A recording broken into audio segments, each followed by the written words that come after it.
ನಮಸ್ಕಾರ ಸ್ನೇಹಿತರೆ. ಇವತ್ತಿನ ಕತೆ ಸ್ವಲ್ಪ ವಿಭಿನ್ನವಾಗಿದೆ. ಇದು ಪ್ರೀತಿಯ ಕಥೆಯಲ್ಲ, ಆದರೆ ಪ್ರೀತಿಯ ನೆರಳಿನಲ್ಲಿ ಅರಳುವ ಸಂಬಂಧದ ಕತೆ. ಮೋಹ, ಆಕರ್ಷಣೆ ಮತ್ತು ಗುಪ್ತ ಸಂಬಂಧಗಳ ಜಾಲದಲ್ಲಿ ಸಿಲುಕಿದ ಹೆಣ್ಣಿನ ಕತೆ ಇದು. ಬನ್ನಿ ಆ ಕಥೆಯನ್ನು ಕೇಳೋಣ. ಊರಿನ ಹೆಸರು ಮಲ್ಲಿಗೆಹಳ್ಳಿ. ಅಲ್ಲಿ ರಮೇಶ ಮತ್ತು ಸುಮಾ ದಂಪತಿಗಳು ವಾಸವಾಗಿದ್ದರು. ಮದುವೆಯಾಗಿ 10 ವರ್ಷಗಳಾದರೂ ಅವರಿಬ್ಬರ ನಡುವೆ ಮೊದಲಿನ ಪ್ರೀತಿ ಮಾಸಿ ಹೋಗಿತ್ತು. ರಮೇಶ ತನ್ನ ಕೆಲಸದಲ್ಲಿ ಮುಳುಗಿರುತ್ತಿದ್ದ, ಸುಮಾ ಮನೆಯ ಜವಾಬ್ದಾರಿಗಳಲ್ಲಿ ತನ್ನನ್ನು ತಾನು ಮರೆತು ಬಿಟ್ಟಿದ್ದಳು. ಅವರಿಬ್ಬರ ನಡುವೆ ಸಂವಹನ ಕಡಿಮೆಯಾಗಿತ್ತು, ಮಾತುಕತೆಗಳು ಕೇವಲ ಅಗತ್ಯಕ್ಕೆ ತಕ್ಕಷ್ಟಿದ್ದವು. ಸುಮಾಳಿಗೆ ತನ್ನ ಜೀವನದಲ್ಲಿ ಏನೋ ಕೊರತೆಯಿದೆ ಎನಿಸುತ್ತಿತ್ತು. ಒಂದು ದಿನ ರಮೇಶನ ತಂದೆ ವೆಂಕಟೇಶಪ್ಪ ಅವರ ಮನೆಗೆ ಬಂದರು. ವೆಂಕಟೇಶಪ್ಪ ಹಳ್ಳಿಯಲ್ಲೇ ಇದ್ದು ಕೃಷಿ ಮಾಡುತ್ತಿದ್ದರು. ಮಗನ ಮನೆಯಲ್ಲಿ ಸ್ವಲ್ಪ ದಿನ ಕಳೆಯಲು ಅವರು ಬಂದಿದ್ದರು. ವೆಂಕಟೇಶಪ್ಪ ಬಂದ ಮೇಲೆ ಮನೆಯ ವಾತಾವರಣ ಸ್ವಲ್ಪ ಬದಲಾಯಿತು.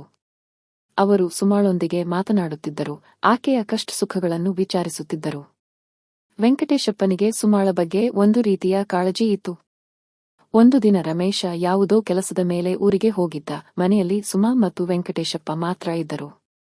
ಮಧ್ಯಾಹ್ನದ ಊಟದ ನಂತರ ಸುಮಾ ಅಂಗಳದಲ್ಲಿ ಬಟ್ಟೆ ಒಣಗಿಸುತ್ತಿದ್ದಳು.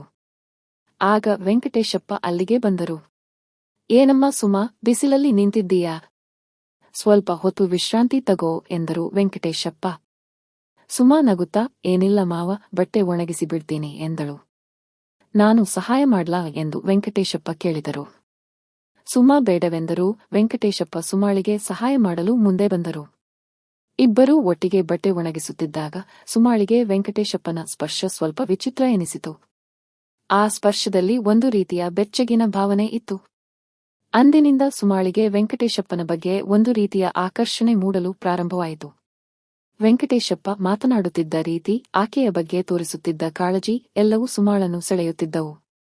ರಮೇಶ ತನ್ನೊಂದಿಗೆ ಹೇಗೆ ವರ್ತಿಸುತ್ತಿದ್ದನೆಂಬುದನ್ನು ಸುಮಾ ಹೋಲಿಸಿ ನೋಡುತ್ತಿದ್ದಳು. ಒಂದು ಸಂಜೆ ಸುಮಾ ಅಡುಗೆ ಮನೆಯಲ್ಲಿ ಚಹಾ ಮಾಡುತ್ತಿದ್ದಳು. ವೆಂಕಟೇಶಪ್ಪ ಅಲ್ಲಿಗೆ ಬಂದು, ಸುಮಾ, ನನಗೊಂದು ಚಹಾ ಕೊಡ್ತೀಯಾ ಎಂದರು. ಸುಮಾ ಚಹಾ ಮಾಡಿಕೊಟ್ಟಳು. ವೆಂಕಟೇಶಪ್ಪ ಚಹಾ ಕುಡಿಯುತ್ತಾ, ಸುಮಾ, ನೀನು ತುಂಬಾ ಚೆನ್ನಾಗಿ ಅಡುಗೆ ಮಾಡ್ತೀಯ ಎಂದರು. ಸುಮಾ ನಾಚಿಕೆಯಿಂದ ತಲೆ ತಗ್ಗಿಸಿದಳು. ವೆಂಕಟೇಶಪ್ಪ ಆಕೆಯ ಕೈ ಹಿಡಿದು, ಏನಮ್ಮ, ಯಾಕೆ ಸುಮ್ಮನಿದ್ದೀಯಾ? ನಿನಗೆ ಏನಾದರೂ ತೊಂದರೆ ಇದೆಯಾ ಎಂದು ಕೇಳಿದರು. ಸುಮಾ ತನ್ನ ಮನಸ್ಸಿನಲ್ಲಿದ್ದ ಎಲ್ಲ ವಿಷಯಗಳನ್ನು ವೆಂಕಟೇಶಪ್ಪನಿಗೆ ಹೇಳಲು ಬಯಸಿದಳು, ಆದರೆ ಆಕೆಗೆ ಧೈರ್ಯವಿರಲಿಲ್ಲ. ಆಕೆ ಸುಮ್ಮನೆ ತಲೆ ಅಲ್ಲಾಡಿಸಿದಳು.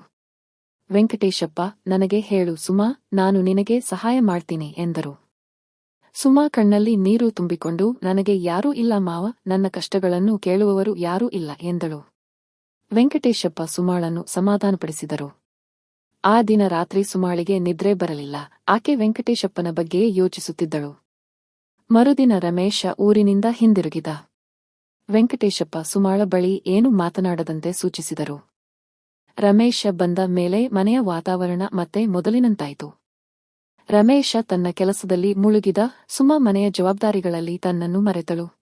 ಆದರೆ ಸುಮಾಳ ಮನಸ್ಸಿನಲ್ಲಿ ವೆಂಕಟೇಶಪ್ಪನ ಬಗ್ಗೆ ಮೂಡಿದ್ದ ಆಕರ್ಷಣೆ ಹಾಗೆಯೇ ಇತ್ತು. ಆಕೆ ಆಗಾಗ ವೆಂಕಟೇಶಪ್ಪನನ್ನೇ ನೋಡುತ್ತಿದ್ದಳು.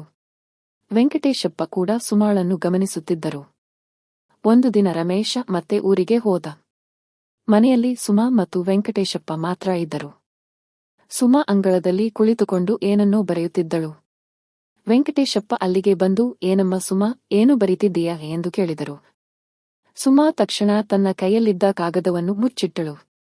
ವೆಂಕಟೇಶಪ್ಪ ಆ ಕಾಗದವನ್ನು ನೋಡಲು ಹೋದರು. ಸುಮಾ ಬೇಡವೆಂದರು. ವೆಂಕಟೇಶಪ್ಪ ಕಾಗದವನ್ನು ತೆಗೆದುಕೊಂಡು ನೋಡಿದರು. ಆ ಕಾಗದದಲ್ಲಿ ಸುಮಾ ತನ್ನ ಮನಸ್ಸಿನಲ್ಲಿದ್ದ ಭಾವನೆಗಳನ್ನು ಬರೆದಿದ್ದಳು. ಆಕೆ ವೆಂಕಟೇಶಪ್ಪನನ್ನು ಎಷ್ಟು ಇಷ್ಟಪಡುತ್ತಾಳೆ ಎಂದು ಬರೆದಿದ್ದಳು. ವೆಂಕಟೇಶಪ್ಪ ಕಾಗದವನ್ನು ಓದಿ ಶಾಕ್ ಆದರು.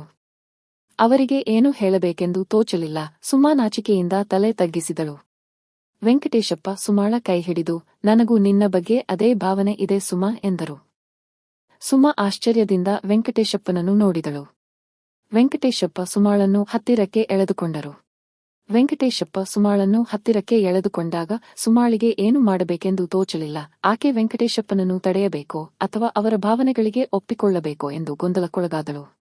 ಆದರೆ ವೆಂಕಟೇಶಪ್ಪನ ಸ್ಪರ್ಶದಲ್ಲಿ ಒಂದು ರೀತಿಯ ಸಮಾಧಾನವಿತ್ತು, ಒಂದು ರೀತಿಯ ಭರವಸೆಯಿತ್ತು. ಸುಮಾ ತನ್ನನ್ನು ತಾನು ವೆಂಕಟೇಶಪ್ಪನ ತೋಳುಗಳಿಗೆ ಒಪ್ಪಿಸಿಕೊಂಡಳು.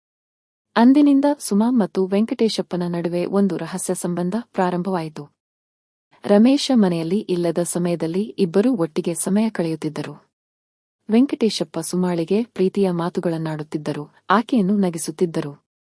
ಸುಮಾಳಿಗೆ ವೆಂಕಟೇಶಪ್ಪನಲ್ಲಿ ತನಗೆ ಬೇಕಾದ ಪ್ರೀತಿ ಮತ್ತು ಕಾಳಜಿ ಸಿಗುತ್ತಿತ್ತು. ಆದರೆ ಸುಮಾಳಿಗೆ ತನ್ನ ತಪ್ಪಿನ ಅರಿವಿತ್ತು. ಆಕೆ ತನ್ನ ಗಂಡನಿಗೆ ಮೋಸ ಮಾಡುತ್ತಿದ್ದಾಳೆಂಬ ಗಿಲ್ಟಿ ಫೀಲಿಂಗ್ ಆಕೆಯನ್ನು ಕಾಡುತ್ತಿತ್ತು. ಆಕೆ ವೆಂಕಟೇಶಪ್ಪನಿಂದ ದೂರವಿರಲು ಪ್ರಯತ್ನಿಸಿದಳು, ಆದರೆ ಅದು ಸಾಧ್ಯವಾಗಲಿಲ್ಲ. ವೆಂಕಟೇಶಪ್ಪನ ಮೇಲಿನ ಆಕರ್ಷಣೆ ಆಕೆಯನ್ನು ಮತ್ತೆ ಮತ್ತೆ ಅವರ ಬಳಿಗೆ ಸೆಳೆಯುತ್ತಿತ್ತು. ಒಂದು ದಿನ ಸುಮಾ ಮತ್ತು ವೆಂಕಟೇಶಪ್ಪ ಮನೆಯ ಹಿಂಭಾಗದ ತೋಟದಲ್ಲಿ ಕುಳಿತಿದ್ದರು. ಸುಮಾ ವೆಂಕಟೇಶಪ್ಪನಿಗೆ, ಮಾವ, ಇದು ಸರಿ ಅಲ್ಲ, ನಾನು ನನ್ನ ಗಂಡನಿಗೆ ಮೋಸ ಮಾಡ್ತಿದ್ದೀನಿ. ನಮಗೆ ಇದು ಬೇಡ ಎಂದಳು. ವೆಂಕಟೇಶಪ್ಪ ಸುಮಾಳ ಕೈ ಹಿಡಿದು, ನನಗೂ ಗೊತ್ತು ಸುಮಾ, ಇದು ತಪ್ಪು ಅಂತ. ಆದ್ರೆ ನಾನು ನಿನ್ನನ್ನು ಇಷ್ಟಪಡ್ತೀನಿ. ನಿನ್ನನ್ನ ಬಿಟ್ಟು ಇರೋಕೆ ಸಾಧ್ಯವಿಲ್ಲ ಎಂದರು. ಸುಮಾ ಕಣ್ಣೀರು ಹಾಕುತ್ತಾ, ನನಗೂ ನಿನ್ನ ಬಿಟ್ಟು ಇರೋಕೆ ಸಾಧ್ಯವಿಲ್ಲ ಮಾವ. ಆದ್ರೆ ಇದು ಸರಿ ಅಲ್ಲ ಎಂದಳು. ಅದೇ ಸಮಯದಲ್ಲಿ ರಮೇಶ ಊರಿನಿಂದ ಹಿಂದಿರುಗಿದ. ಅವನು ಸುಮಾ ಮತ್ತು ವೆಂಕಟೇಶಪ್ಪ ಒಟ್ಟಿಗೆ ತೋಟದಲ್ಲಿರುವುದನ್ನು ನೋಡಿದ. ರಮೇಶನಿಗೆ ಅನುಮಾನ ಬಂತು. ಅವನು ಸುಮಾಳನ್ನು ಮತ್ತು ವೆಂಕಟೇಶಪ್ಪನನ್ನು ಪ್ರಶ್ನಿಸಲು ನಿರ್ಧರಿಸಿದ. ರಮೇಶ ಮನೆಗೆ ಬಂದು, ಏನಪ್ಪಾ ನೀವಿಬ್ಬರೂ ಇಲ್ಲಿ ಏನು ಮಾಡ್ತಿದ್ದೀರಿ ಎಂದು ಕೇಳಿದ. ಸುಮಾ ಮತ್ತು ವೆಂಕಟೇಶಪ್ಪ ಇಬ್ಬರೂ ಗಾಬರಿಯಾದರು. ಸುಮಾ, ಏನಿಲ್ಲ ರಮೇಶ್, ನಾವು ಸುಮ್ಮನೆ ಮಾತಾಡ್ತಿದ್ದೆವು ಎಂದಳು. ರಮೇಶ, ನನಗೆ ನಿಜ ಹೇಳಿ, ಇಲ್ಲಿ ಏನು ನಡೀತಿದೆ ಎಂದು ಗದರಿದ. ವೆಂಕಟೇಶಪ್ಪ, ಏನಿಲ್ಲ ರಮೇಶ್, ನೀನು ತಪ್ಪು ತಿಳ್ಕೊಳ್ತಿದ್ದೀಯಾ ಎಂದರು. ರಮೇಶ ಕೋಪದಿಂದ, ನಾನು ಎಲ್ಲವನ್ನೂ ನೋಡಿದ್ದೇನೆ.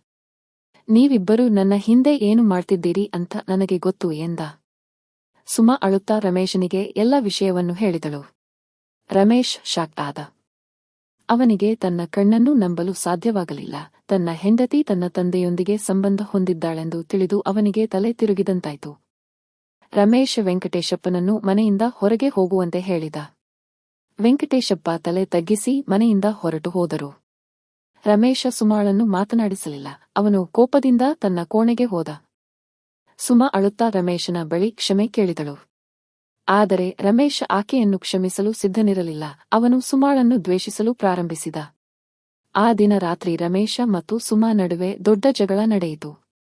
ರಮೇಶ ಸುಮಾಳನ್ನು ಮನೆಯಿಂದ ಹೊರಗೆ ಹೋಗುವಂತೆ ಹೇಳಿದ. ಸುಮಾಳಿಗೆ ಬೇರೆ ದಾರಿ ಇರಲಿಲ್ಲ. ಆಕೆ ತನ್ನ ತಾಯಿಯ ಮನೆಗೆ ಹೋದಳು. ಸುಮಾ ತಾಯಿಯ ಮನೆಗೆ ಹೋದ ಮೇಲೆ ಆಕೆಯ ಜೀವನ ನರಕವಾಯಿತು. ಊರಿನವರೆಲ್ಲ ಆಕೆಯನ್ನು ನಿಂದಿಸಲು ಪ್ರಾರಂಭಿಸಿದರು. ತನ್ನ ಗಂಡನಿಗೆ ಮೋಸ ಮಾಡಿದ ಪಾಪಿ ಎಂದು ಆಕೆಯನ್ನು ನೋಡುತ್ತಿದ್ದರು. ಸುಮಾ ತನ್ನ ತಪ್ಪಿಗೆ ಪಶ್ಚಾತ್ತಾಪ ಪಡುತ್ತಿದ್ದಳು. ಆಕೆ ರಮೇಶನ ಬಳಿ ಕ್ಷಮೆ ಕೇಳಲು ಬಯಸಿದಳು, ಆದರೆ ಆಕೆಗೆ ಧೈರ್ಯವಿರಲಿಲ್ಲ. ರಮೇಶನು ಸಹ ದುಃಖದಲ್ಲಿದ್ದ. ತನ್ನ ಹೆಂಡತಿ ತನ್ನನ್ನು ಮೋಸ ಮಾಡಿದಳೆಂದು ತಿಳಿದು ಅವನಿಗೆ ತೀವ್ರ ಆಘಾತವಾಗಿತ್ತು. ಅವನು ತನ್ನ ಕೆಲಸದಲ್ಲಿ ಗಮನ ಹರಿಸಲು ಸಾಧ್ಯವಾಗುತ್ತಿರಲಿಲ್ಲ. ಅವನಿಗೆ ಸುಮಾಳ ನೆನಪುಗಳು ಕಾಡುತ್ತಿದ್ದವು. ಅವನು ಸುಮಾಳನ್ನು ದ್ವೇಷಿಸುತ್ತಿದ್ದರೂ ಆಕೆಯನ್ನು ಮರೆಯಲು ಸಾಧ್ಯವಾಗುತ್ತಿರಲಿಲ್ಲ.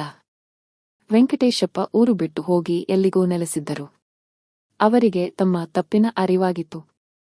ತಮ್ಮ ಮಗನಿಗೆ ಮತ್ತು ಸೊಸೆಗೆ ಮೋಸ ಮಾಡಿದ್ದಕ್ಕೆ ಅವರು ಪಶ್ಚಾತ್ತಾಪ ಪಡುತ್ತಿದ್ದರು.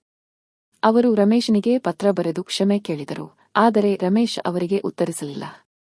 ಒಂದು ದಿನ ಸುಮಾ ರಮೇಶನಿಗೆ ಫೋನ್ ಮಾಡಿದಳು. ಆಕೆ ರಮೇಶನ ಬಳಿ ಕ್ಷಮೆ ಕೇಳಿದಳು. ರಮೇಶ ಸುಮಾಳ ಮಾತನ್ನು ಕೇಳಿ ಮೌನವಾಗಿದ್ದ. ಸುಮಾ, ರಮೇಶ್, ನನಗೆ ಗೊತ್ತು ನಾನು ತಪ್ಪು ಮಾಡಿದ್ದೇನೆ ಅಂತ. ಆದ್ರೆ ನನ್ನನ್ನು ಕ್ಷಮಿಸು. ನಾನು ನಿನ್ನನ್ನು ತುಂಬಾ ಪ್ರೀತಿಸುತ್ತೇನೆ ಎಂದಳು. ರಮೇಶ್, ನಾನು ನಿನ್ನನ್ನು ಕ್ಷಮಿಸಲು ಸಾಧ್ಯವಿಲ್ಲ ಸುಮಾ. ನೀನು ನನಗೆ ಮೋಸ ಮಾಡಿದ್ದೀಯಾ ಎಂದ. ಸುಮಾ ಅಳುತ್ತಾ, ನನಗೆ ಗೊತ್ತು ರಮೇಶ. ಆದ್ರೆ ನನಗೆ ಒಂದು ಅವಕಾಶ ಕೊಡು. ನಾನು ನನ್ನ ತಪ್ಪನ್ನು ಸರಿಪಡಿಸಿಕೊಳ್ಳಲು ಬಯಸುತ್ತೇನೆ ಎಂದಳು. ರಮೇಶ ಸ್ವಲ್ಪ ಹೊತ್ತು ಯೋಚಿಸಿ, ಸರಿ ಸುಮಾ, ನಾನು ನಿನಗೆ ಒಂದು ಅವಕಾಶ ಕೊಡುತ್ತೇನೆ. ಆದರೆ ನೀನು ನನ್ನನ್ನು ಮತ್ತೆ ಮೋಸ ಮಾಡಿದರೆ ನಾನು ನಿನ್ನನ್ನು ಎಂದಿಗೂ ಕ್ಷಮಿಸುವುದಿಲ್ಲ ಎಂದ. ಸುಮಾ ಸಂತೋಷದಿಂದ ರಮೇಶನಿಗೆ ಧನ್ಯವಾದ ಹೇಳಿದಳು. ಆಕೆ ತಕ್ಷಣ ರಮೇಶನ ಮನೆಗೆ ಹೋದಳು. ರಮೇಶ್ ಆಕೆಯನ್ನು ಬರಮಾಡಿಕೊಂಡ.